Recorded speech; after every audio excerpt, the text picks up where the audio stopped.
వీర జవాన్ మురళీ నాయక్ జీవితం స్ఫూర్తిదాయకమని ఆయన త్యాగానికి ప్రజలంతా రుణపడి ఉండాలని అన్నారు వైసీపీ అధ్యక్షుడు వైఎస్ జగన్. శ్రీ సత్యసాయి జిల్లా కల్లితండకు వెళ్లిన జగన్ వీర జవాన్ మురళీ నాయక్ కుటుంబాన్ని పరామర్శించి ప్రగాఢ సానుభూతి తెలియజేశారు. వైసీపీ తరపున 25 లక్షల రూపాయల ఆర్థిక సాయం ప్రకటించారు.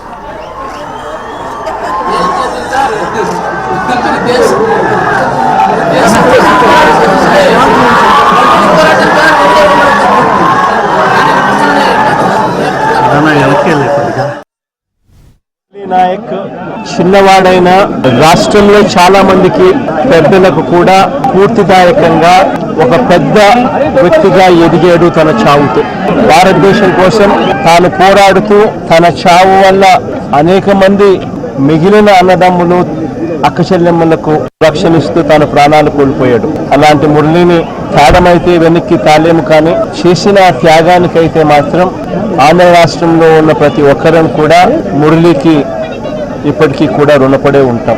రాష్ట్ర ప్రభుత్వం మొట్టమొదటిసారిగా ఏ జవాన్ చనిపోయినా కూడా ఆ జవాన్లకు ఇటువంటి ఘటనలో ఏదైనా కానీ ప్రాణాలు కోల్పోతే, దేశం కోసం పోరాటం చేస్తూ ప్రాణాలు కోల్పోతే 50 లక్షల రూపాయలు ఇచ్చే సాంప్రదాయం మొదలుపెట్టింది వైఎస్ఆర్సీపీ ప్రభుత్వ హయాంలో. మొదలుపెట్టినందుకు చాలా సంతోషపడతా ఉన్నాం.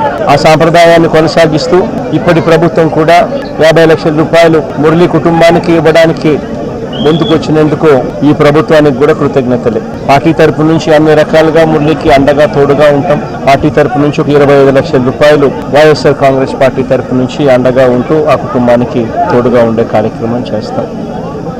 మనిషిని తాలేకపోయినా కూడా తాను చేసిన త్యాగానికి అందరం కూడా అండగా తోడుగా ఉండే కార్యక్రమం అయితే ఖచ్చితంగా జరుగుతుంది. ఇలా కుటుంబానికి మంచి జరగాలని, చనిపోయిన మురళికి తన ఆత్మకు శాంతి కలగాలని దేవుణ్ణి మనసారా కూడా కోరుకుంటాను.